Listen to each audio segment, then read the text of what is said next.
Hello everyone, welcome to the grow of pharma. तो हमारी pharmacology की जो classification and mechanism of action series जो चल रही है, आज उसी को कंटिन्यू करेंगे और ये हमारा हो रहा है लेक्चर नंबर 11। ठीक है, टोटल 25 लेक्चर्स होने वाले हैं जिसमें से लेक्चर नंबर 11 है। और आज हम बात करेंगे one of the most important topic जो फार्माकोलॉजी की है, वो है एंटी कैंसर ड्रग्स के बारे में। कंप्लीट एंटी कैंसर ड्रग्स, उनकी टॉक्सिसिटी, मैकेनिज्म ऑफ एक्शन, सब कुछ हम लोग इस वीडियो में कवर करेंगे। तो वीडियो को एंड तक देखना। मे भी वीडियो थोड़ा सा लंबा हो सकता है, बट एंड तक देखना। ठीक है, इस सीरीज में थोड़ा सा पॉज हो गया था, बट अब ये सीरीज कंटिन्यू रहेगी एंड बिफोर 28 फेब मैं आपको कंप्लीट फार्माकोलॉजी रिवाइज करवा दूंगा। दैट ये मेरी गारंटी है। तो आप यहां से रिवीजन कर सकते हो। इससे पहले हमने सीवीएस ऑलरेडी कवर कर रखा और एंटी माइक्रोबियल के बाकी सारे टॉपिक्स जो है वो इस सीरीज के अंदर ऑलरेडी कवर्ड है। तो अगर अभी तक आपने वो नहीं देखा है तो एक बार जाके उसको देख लेना। ठीक है, आज फिर फटाफट से आज का वीडियो स्टार्ट करते हैं। ठीक है, तो सबसे पहले एंटी कैंसर ड्रग का अगर हम बात करेंगे तो बेसिक इंट्रोडक्शन क्या होता है, कैंसर क्या होता है। Cancer is a group of disease characterized by the uncontrolled and growth and spread of the abnormal cell. It is a disease cell characterized by the what? Progressive, persistent, perfected that is abnormal. यहाँ पे perfected नहीं, perfected होगा, F की जगह V होगा। perfected that is abnormal and purposeless uncontrolled proliferation of tissue। जब purposeless uncontrolled growth या proliferation होता है टिश्यू का, तो उसको हम लोग बोलते हैं क्या, उस चीज को हम लोग बोलते हैं कैंसर। और उसके बाद नेक्स्ट अगर बात करें तो ट्यूमर में arise from any 4 basic type of tissue. जो हमारे 4 बेसिक टाइप के टिश्यू होते हैं उसमें से ट्यूमर जो है वो किसी टाइप के टिश्यू से अराइज हो सकता है। That is epithelial tissue, connective tissue और लिम्फॉइड या नर्वस टिश्यू, किसी भी टाइप से हमारा ट्यूमर जो है वो अराइज हो सकता है। ठीक है, तो हम कैंसर के टाइप्स पे आगे बढ़े उससे पहले हम लोग थोड़ा सा कुछ और इंपॉर्टेंट पॉइंट्स देखते हैं क्या है वो।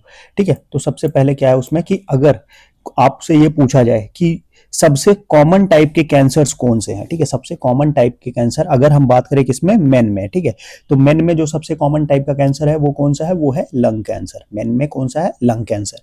और अगर यही हम बात कर ले फीमेल में, तो फीमेल में कौन सा है, ब्रेस्ट कैंसर। ठीक है, तो सबसे कॉमन टाइप का कैंसर अगर लंग्स, मेन में बात करें तो लंग्स, और फीमेल में जो है वो ब्रेस्ट कैंसर। और कैंसर की जो स्टडी होती है उसको हम लोग क्या बोलते हैं, उसको हम लोग बोलते हैं oncology. Oncology is known as what, oncology is known as the study of the cancer. और कैंसर सेल्स क्या प्रोड्यूस करते हैं, कैंसर सेल्स प्रोड्यूस करते हैं ऑन्कोप्रोटीन्स। कैंसर सेल क्या प्रोड्यूस करते हैं, कैंसर सेल्स प्रोड्यूस करते हैं oncoprotein in the absence of growth factor और एक्सटर्नल स्टिमुलाई। क्योंकि उनके पास कोई ग्रोथ फैक्टर और एक्सटर्नल स्टिमुलाई नहीं है, तो क्या प्रोड्यूस करेंगे, वो प्रोड्यूस करेंगे आपका ऑन्कोप्रोटीन। ठीक है, तो इसको आपको याद रखना। ठीक, चलो नेक्स्ट हम लोग आगे बढ़ते हैं और अगला हम लोग देखेंगे अपना। ठीक है, चलो तो आगे हम लोग बात करते हैं। अब क्या नेक्स्ट अपना जो है कि कार्सिनोमा। कार्सिनोमा क्या होता है, malignant growth arising from the epithelial cell, तो उसको हम लोग क्या बोलेंगे, उसको हम लोग कार्सिनोमा बोलेंगे। सार्कोमा अगर कनेक्टिव टिश्यू से आ रहा है तो उसको हम लोग बोलेंगे क्या, सार्किनोमा। कनेक्टिव टिश्यू लाइक आपका bone, cartilage, fat, muscle, blood vessels और अदर कोई कनेक्टिव टिश्यू से आ रहा है तो वो सार्कोमा हो जाएगा। फिर adenocarcinoma, malignant tumour arising from the glandular tissue. Leukaemia की अगर हम बात करें तो cancer that start from the blood forming tissue such as bone marrow, वहां से अगर स्टार्ट हो रहा है तो उसको हम ल्यूकेमिया बोलेंगे। और लिम्फोमा एंड माइलोमा क्या होता है, cancer that begins in the cell of the immune system. अगर इम्यून सिस्टम के सेल से जो कैंसर बिगिन होगा उसको हम लोग क्या बोलेंगे, उसको हम लोग बोलेंगे लिम्फोमा और माइलोमा। ठीक है, इसके अलावा अपने पास क्या होता है, इसके अलावा अपने पास एक और आता है। ठीक है, वो क्या होता है अपना, अपना आता है एक ब्लास्टोम्स। ठीक है, या ब्लास्टोमा जिसको बोल सकते हो। इसमें क्या होता है, रिजेंबल ऑफ इम्ब्रियोनिक टिश्यू। अगर इम्ब्रियोनिक टिश्यू में आ रहा है तो वहां पे इसको हम लोग ये बोलेंगे। ठीक है, अब कैंसर की जो फेजेस होती हैं उससे रिलेटेड बहुत सारे क्वेश्चंस आते हैं, लाइक कौन सा, किस फेज में, किस सेल के कौन से फेज में, जैसे सेल सिंथेसिस के कौन से फेज में कौन सी ड्रग काम करती है। तो उससे पहले हम लोग देख लेते हैं कि जो सेल सिंथेसिस की जो फेजेस हैं उसमें होता क्या क्या है। तो सबसे पहले आता है जीवन फेज। जीवन फेज जिसको हम लोग बोलते हैं pre synthetic phase. Pre synthetic phase में क्या होता है कि synthesis of enzyme and other cellular compounds needed for the DNA synthesis. मतलब सिंथेसिस के पहले डीएनए सिंथेसिस में जो जो एंजाइम और अदर कंपाउंड्स लग रहे हैं उनकी सिंथेसिस कहां से होती है, जीवन फेज में। देन आता है आपके पास S phase, that is synthetic phase, synthesis phase, जहां पे डीएनए की सिंथेसिस देखने को मिलती है।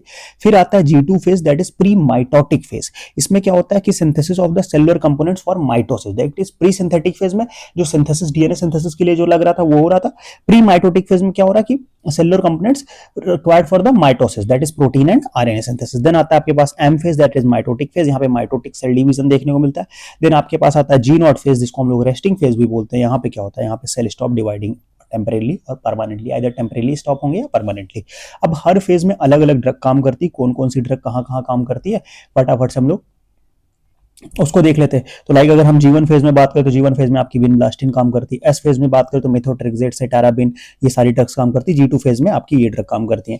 एम फेज की अगर हम बात करें तो एम फेज में आपकी विंक्रिस्टिन, विनब्लास्टिन ये ड्रग काम करेगी। लाइक विंक एल्कोलाइड्स हो गई, फिर आपकी टैक्सेंस हो गई, वो सारी ड्रग्स यहाँ पे एम फेज में काम करेंगे। ठीक है, चलो बाकी इनके बारे में भी हम लोग आगे इन डिटेल भी देखेंगे कि कौन सी ड्रग होती है क्या होती है। ठीक है, तो चलो अब आ जाते हैं हम लोग क्लासिफिकेशन पे। ठीक, सबसे इंपॉर्टेंट पोर्शन क्लासिफिकेशन। तो सबसे पहला जो क्लास आता है वो आता है आपके पास एल्काइलेटिंग एजेंट्स का। ठीक है, तो एल्काइलेटिंग एजेंट्स में कौन कौन से आते हैं? एल्काइलेटिंग एजेंट्स में आता है आपके पास nitrogen mustard, then ethylenimine, alkyl sulfonate, nitrosourea, then आपकी ट्राइजीन डेरिवेटिव और मिथाइल हाइड्रोजन। इसको याद करने का एक सिंपल सा निमोनिक है नीट एन। ठीक है, नीट एन। ठीक है, नीट एन। तो इसको कैसे आता है? एन से आपका नाइट्रोजन, ई से इथाइल इमिन, ए से अल्काइल सल्फोनेट, एन से फिर नाइट्रोसोयूरिया हो जाएगा, टी से ट्राइजीन एंड मिथाइल हाइड्रोजन। ठीक है, चलो तो अभी आपको क्या करना है इसमें, देन नाइट्रोजन मस्टर्ड की बात करें तो मैक्लोरिथामाइन, साइक्लोफॉस्फामाइड, आइफोफॉस्फामाइड, क्लोरम्ब्यूसिल, मेल्फेलन एंड बेंडामास्टिन आएगा। इथाइलिनामिन की बात करोगे तो आपका आएगा क्या? थियोटेपा, एल्ट्रेटामिन। एल्काइल सल्फोनेट्स की बात करोगे तो आपका बुसल्फान आ जाएगा। नाइट्रोसोयूरिया की बात करोगे तो कार्मस्टिन, कार लो। नाइट्रोसोयूरिया का याद करने का सिंपल सा तरीका क्या है? कार लो, that is carmustine and lomustine. Triazene की डिकार्बाजिन एंड टेमोजोलोमाइड। देन आपका मिथाइल हाइड्रोजन में आ जाएगी क्या? प्रोकार्बाजिन, ये आपकी एक ड्रग आ जाएगी। ठीक है, नेक्स्ट अगर हम बात करेंगे मिथाइल हाइड्रोजन प्रोकार्बाजिन आ जाएगी। नेक्स्ट अगर हम बात करेंगे ओके नहीं, ये जो टेमजोलोमाइड है ना, ये आपकी मिथाइल हाइड्रोजन के अंदर आएगी। ठीक है, टेमजोलोमाइड आपकी मिथाइल हाइड्रोजन में आएगी, ट्राइजीन में केवल डिकार्बाजिन आएगी। ठीक है, इसको याद रखना, ट्राइजीन में ओनली डिकार्बाजिन और मिथाइल हाइड्रोजन टेमजोलोमाइड। नेक्स्ट आता है आपके पास क्या? Anti metabolites. एंटी मेटाबोलाइट्स में क्या क्या आते हैं? सबसे पहले आता है आपके पास फोलेट एंटागोनिस्ट। फोलेट एंटागोनिस्ट में दो ड्रग है आपकी, मेथोट्रेक्सेट एंड पेमेट्रेक्सेट। प्यूरिन एंटागोनिस्ट में आपकी क्या आएगी? 6-mercaptopurine, 6-thiogronine, एजाथायोप्रिन और साथ में आपकी देन आपकी फ्लूडाराबिन आ जाएगी। देन पिरिमिडिन एंटागोनिस्ट में आपकी आएगी क्या? 5-fluorouracil, सिटाराबिन, कैप्सिटाबिन, जेमसिटाबिन, डॉक्सीफ्लोरिडिन, ये आ जाएगी आपकी इसमें पायरिमिडिन एंटागोनिस्ट में। ठीक है, नेक्स्ट आगे बात करते हैं हम लोग क्या? अगला जो है अपने पास माइक्रोट्यूबुलर डैमेजिंग एजेंट। माइक्रोट्यूब्यूल को डैमेज करने वाले कौन से एजेंट्स हैं? उसमें आते हैं आपके पास क्या?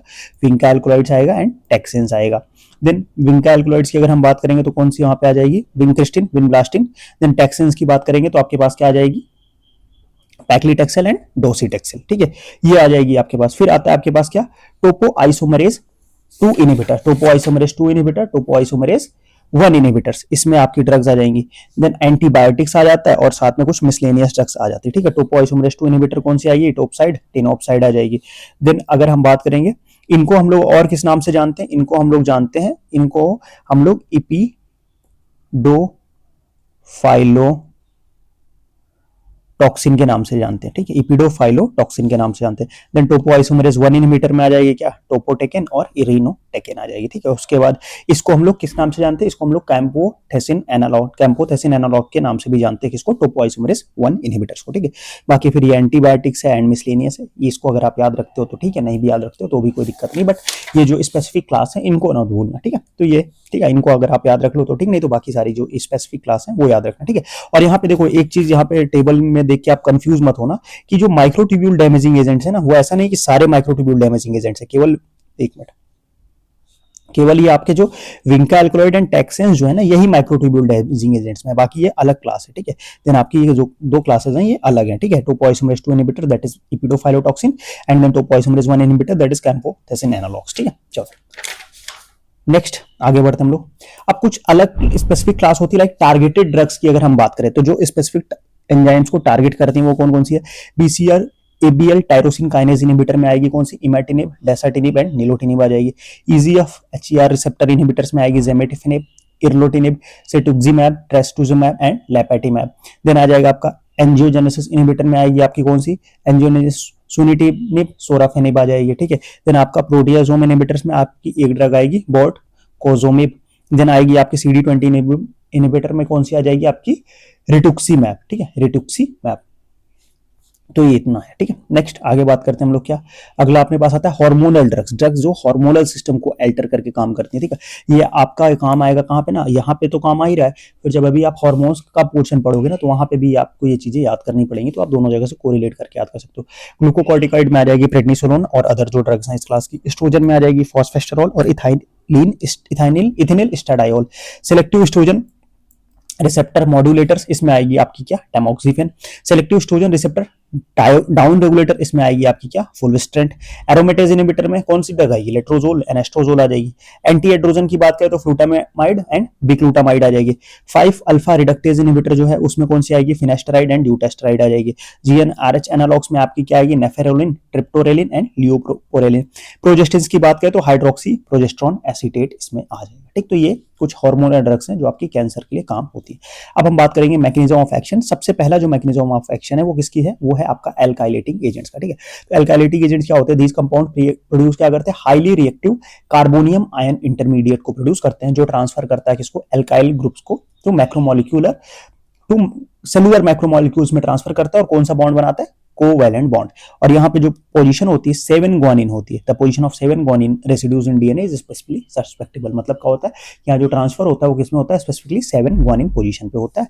और एल्काइलेशन रिजल्ट होता है, जब एल्काइलेशन हो जाता है, एल्काइल ग्रुप का ट्रांसफर होता है, तो एल्काइलेशन से आपको क्या देखने को मिलता है, क्रॉस लिंकिंग देखने को मिलता है, एबनॉर्मल बेस पेयरिंग देखने को मिलती है, या सिस और या डीएनए स्ट्रैंड ब्रेकिंग देखने को मिलता है। और इन सब की वजह से क्या होता है, जो सेल की ग्रोथ हो रही है, सेल का प्रोलिफरेशन हो रहा है, वो रिड्यूस हो जाता है। ये बेसिक मैकेनिज्म है किसका, पूरे के पूरे आपका इसका एल्काइलेटिंग एजेंट का। अगर इसमें हम बात करें मैक्लोरिथामाइन का, तो ये फर्स्ट हमारा क्या नाइट्रोजन मस्टर्ड है, और ये केवल आईवी रूट से दिया जाता है। साइक्लोफॉस्फामाइड के बारे में बहुत इंपॉर्टेंट पॉइंट है। साइक्लोफॉस्फामाइड क्या होता है, एक प्रो ड्रग है जो जाके लीवर में एक्टिवेट होता है और कन्वर्ट होता है किसमें, 4 हाइड्रोक्सी साइक्लोफॉस्फामाइड में, ठीक है। इसमें कन्वर्ट होता है 4 हाइड्रोक्सी साइक्लोफॉस्फामाइड में, और जो जाके एक्टिव मेटाबोलाइट है फॉस्फामाइड मस्टर्ड, फिर एल्डोफॉस्फामाइड। और यहाँ पे क्या होता है, एक सिस्टिस, ये जाके क्या बनाता है पता है, यहाँ पे जाके एक एक्रोलिन जो कि एक टॉक्सिक मेटाबोलाइट बनाता है, और इसको वो करने के लिए क्या दिया जाता है, इसको देखने के लिए हमें क्या देते हैं, इसको हम ओवरकम करने के लिए देते हैं क्या, मेसना, ठीक है। इसको ओवरकम करने के लिए क्या, मेसना देते हैं। मेसना दैट इज 2 मर्केप्टो इथेन सल्फोनेट, ठीक है। ये क्या कर देता है कि हमारा इसके जाके टॉक्सिसिटी को जो है वो डिक्रीज करता है, बिकॉज यहाँ पे एक्रोलिन जो है वो एक टॉक्सिक मेटाबोलाइट बना रहा है, ठीक है। टॉक्सिक मेटाबोलाइट जो किडनी और ब्लड वेसल को डैमेज कर देता है। यहाँ पे जो आपका फॉस्फोरामाइड मस्टर्ड जो है, ये जो बना, ये तो आपका ठीक है, ये तो जाके आपका साइटोटॉक्सिक इफेक्ट दिखा रहा है, बट ये जो एक्रोलिन भाई साहब है, ये क्या कर देते हैं, ये हमारा खुद की बॉडी पे उल्टा इफेक्ट दिखाने लगते हैं, टॉक्सिक होते हैं। तो इनको रोकने के लिए हम लोग क्या, आप किसको भेजते हैं, मेसना को भेजते हैं, दैट इज 2 मर्केप्टो इथेन सल्फोनेट को भेजते हैं, ठीक है। तो इतना याद रखना आप लोग एल्काइलेटिंग एजेंट्स के बारे में, बहुत ज्यादा और परेशान होने की जरूरत नहीं है, ठीक है। और ये हमारा एक्रोलिन क्या काम कराता है, एक्रोलिन काम कराता है हेमोरेजिक सिस्टिस कॉज कराता है, और साथ में एलोपेक्सिया भी कॉज कराता है, ठीक है।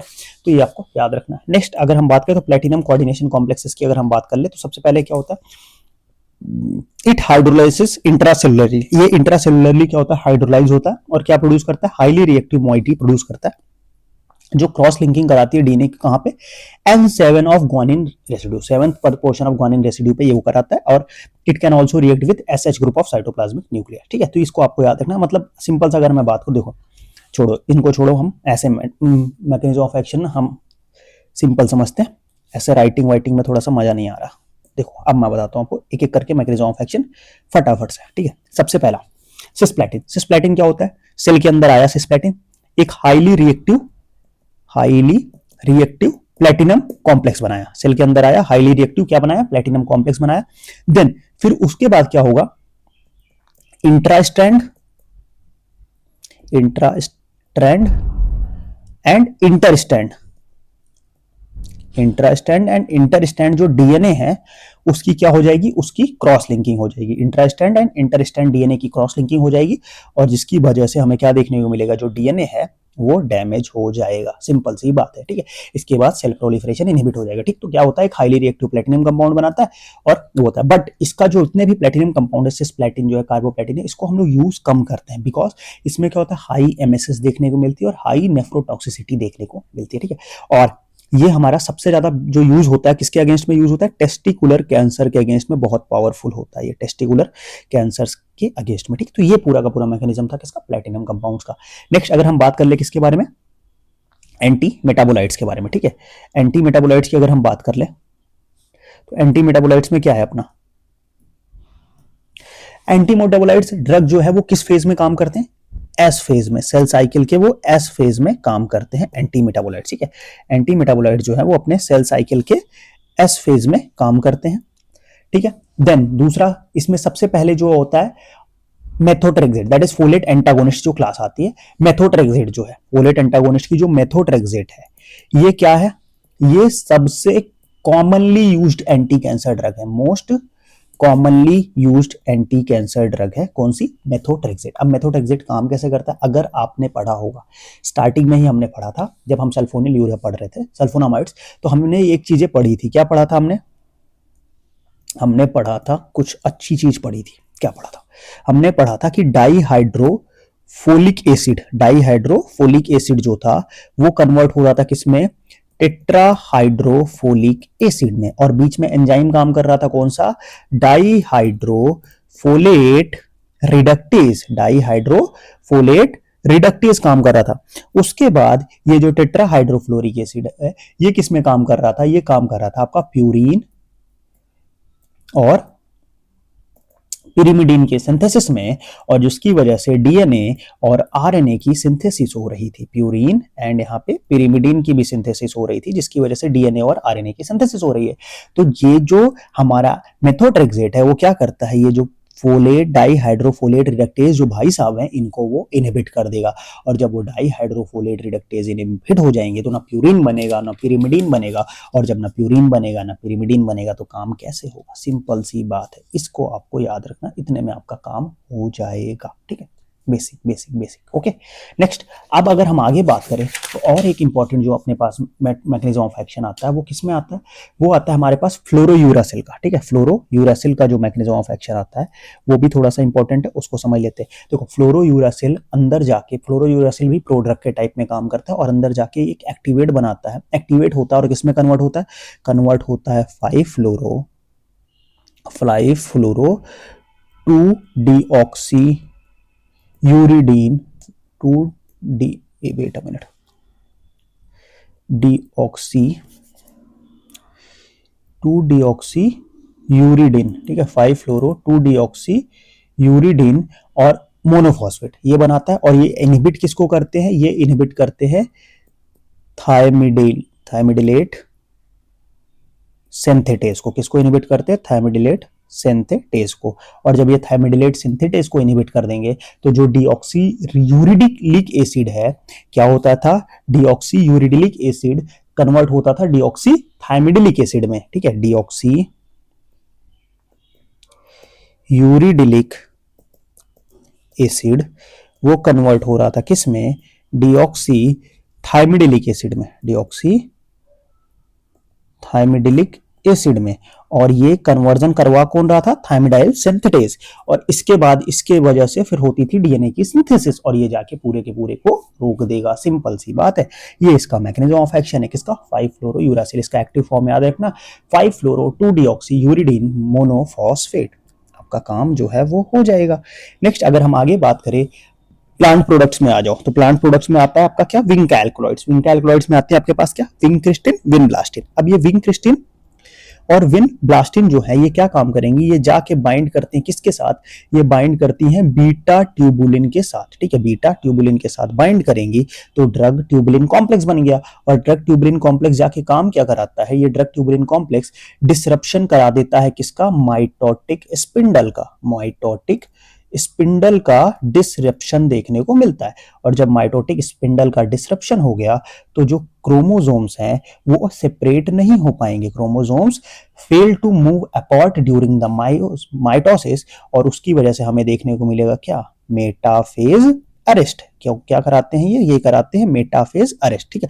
मतलब यहाँ क्रोमोसोम को अलग होना था बट वो क्रोमोसोम आपस में अलग नहीं हो पाते। और ये जो काम किस में करती है, वो काम करती है अपना किस फेज में, एम फेज में काम करती है, कौन सी, vinca alkaloid, that is vincristine and vinblastine. अब यहाँ पे अगर हम बात करें तो जो विनक्रिस्टिन और विनब्लास्टिन है उसमें एक बेसिक डिफरेंस है, जो आपकी विनक्रिस्टिन है, ठीक है, विन क्रिस्टिन जो है उसमें कौन सा ग्रुप प्रेजेंट होता है, उसमें प्रेजेंट होता है CHO group in vincristine.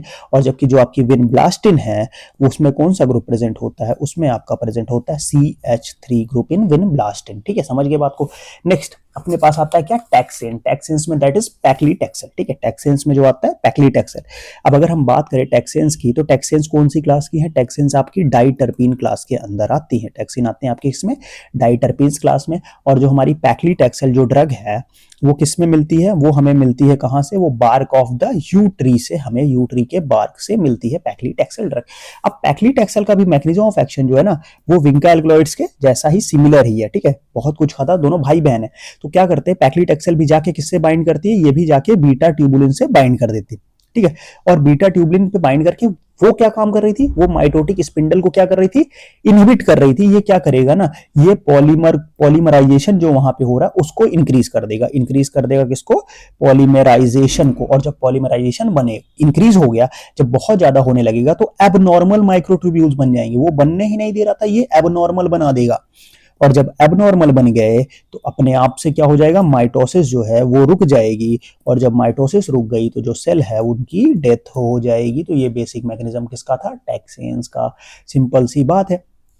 Next अपने पास आता है क्या, हमने दो पढ़े थे, इपिडो फाइलोटॉक्सिन जो कि टोपोआइसोमरेज 2 इनहिबिटर था। तो इटॉप्साइड उसमें दो ड्रग थी आपकी, कौन सी, इटॉप्साइड, और दूसरी जो ड्रग थी वो थी टेनिऑप्साइड। ठीक है, टेनऑप्साइड। ये टेनऑप्साइड और इटॉप्साइड क्या काम करते हैं, ये कॉम्प्लेक्स बनाते हैं किसके साथ, डीएनए एंड टोपोआइसोमरेज सेकंड के साथ। ठीक है, टोपोआइसोमरेज सेकंड के साथ कॉम्प्लेक्स बना देंगे। और जिसकी वजह से क्या हो जाएगा, जो ब्रोकन डीएनए स्ट्रैंड जो रिलीज हो रहा था उसको ये लोग रिलीज नहीं होने देंगे। और उसके बाद अपने आप सेल की क्या हो जाएगी, डेथ हो जाएगी। ठीक है, तो ये बेसिक मैकेनिज्म ऑफ एक्शंस थे सारे क्लासेस के। ठीक है, नेक्स्ट अगर हम बात करेंगे अब किसके बारे में, अब हम बात करते हैं कुछ इंपॉर्टेंट कॉन्सेप्ट्स के बारे में। दैट इज जहां से क्वेश्चन डायरेक्टली आने के चांसेस हैं। दैट इज ड्रग्स एंड उनकी टॉक्सिसिटी। कौन सी एंटी कैंसर ड्रग की क्या टॉक्सिसिटी होती है, इससे भी क्वेश्चन देखने को मिल सकते हैं। तो हम लोग फटाफट से उसकी बात कर ले। तो सबसे पहले जो आता है अपने पास, क्या आता है, सबसे पहले अपने पास आता है कि डॉक्सोरुबिसिन और एंथ्रासाइक्लिनिक एसिड दैट इज डॉक्सोरुबिसिन और डेनोरुबिसिन कार्डियोटॉक्सिसिटी। तो इसको एक निमोनिक याद करना कि जो रूबी है वो हार्ट के लिए हानिकारक है, तो रूबी से दूर रहो। देन आता है बुसल्फान ब्लियोमाइसिन, ये कराती है पल्मोनरी फाइब्रोसिस। विनक्रिस्टिन विनब्लास्टिन ये सब कराती है पेरिफेरल न्यूरोपैथी। मेथोट्रेक्सेट कराती है megaloblastic anaemia, hepatotoxicity and obstructive neuropathy. Then आपकी आती है साइक्लोफॉस्फामाइड आइफोफॉस्फामाइड, ये कराती है हिमोराइजिक सिस्टिस और एलोपेक्सिया। सिस्प्लैटिन आती है, ये क्या कराती है, ये कराती है emesis, nephrotoxicity, neuropathy and ototoxicity. Then आपकी 5 फ्लोरोयूरासिल कैप्सिटाबिन एंड फ्लूडारैबिन जो है और सिटाराबिन, ये क्या काज कराती है, हैंड एंड फुट सिंड्रोम, साथ में न्यूरोटॉक्सिसिटी। अब ये स्लाइड मैंने इंपॉर्टेंट इसलिए बोली थी कि देखो जीपैट में क्वेश्चन किस किस पॉइंट से आए हैं वो देखता हूं, मैं बताता हूं। एंथ्रासाइक्लिन से क्वेश्चन आया है, डॉक्सोरुबिसिन से आया है, इसमें ब्लियोमाइसिन से क्वेश्चन आया है, इसमें मेथोट्रेक्सेट से क्वेश्चन आया है, इसमें साइक्लोफॉस्फामाइड से क्वेश्चन आया है, इसमें सिस्प्लैटिन से क्वेश्चन आया है।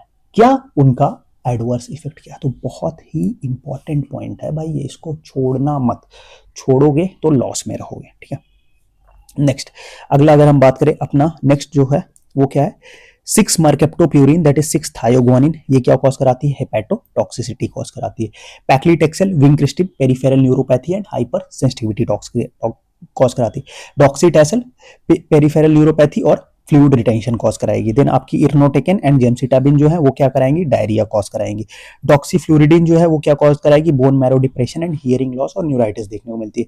देन साइटेराबिन वो हमारी सेरेब्रल एटैक्सिया कॉज कराती है। ठीक, अब यहाँ पे एक ड्रग और है जो थोड़ा सा इंपॉर्टेंट हो जाती है, उसको मैं आपको बता देता हूँ। ठीक है, बिकॉज वो ड्रग इंपॉर्टेंट थी इसीलिए मैंने यहाँ पे नहीं लिखी। क्यों, क्योंकि मैं उसको अलग से बताऊंगा तो आप लोग को थोड़ा सा अच्छे से समझ में आएगा। देखो एक ड्रग है अपने पास, कौन सी, क्लोरम ब्यूसिल। ठीक है, क्लोरम ब्यूसिल। अब ये क्लोरम ब्यूसिल क्या कराती है, इसका जो एक एडवर्स इफेक्ट है वो बहुत फेमस एडवर्स इफेक्ट है, that is lymphatic leukaemia cause कराती है। ठीक है, लिम्फेटिक ल्यूकेमिया, और ल्यूकेमिया हमने पढ़ा था अभी कि कैंसर इन जो ब्लड फॉर्मिंग सेल्स में हो रहा है, तो लिम्फेटिक ल्यूकेमिया कॉज कराती है। इसीलिए इसको हम लोग ड्रग बोलते हैं क्या, anti cancer drug causing cancer, मतलब ऐसी कौन सी एंटी कैंसर की ड्रग है जो खुद कैंसर कॉज करा रही है, वो है क्लोराम्ब्यूसिल।